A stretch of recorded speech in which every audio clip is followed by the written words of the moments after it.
Hello, welcome to Proggy. Today we'll be showing you how to take screenshot in Firefox.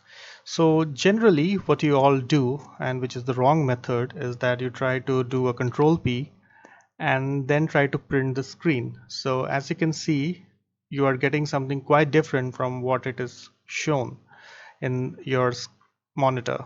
So how to resolve this issue? Simple. Just right click anywhere in Firefox web browser and you can see take screenshot option. Just click it. After that, what you can do is either do a save visible or save full page. So let's do a save full page and see what comes.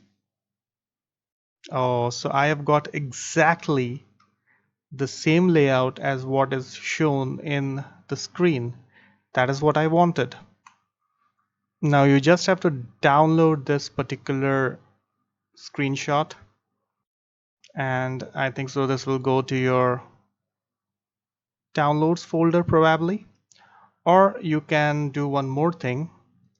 You can take the screenshot, let's do a save visible this time. You can copy it and then you can go to paint. The paste icon should be glowing up and just paste it. After that, you can of course do your changes and stuff from here also. Thank you. Hope that helps.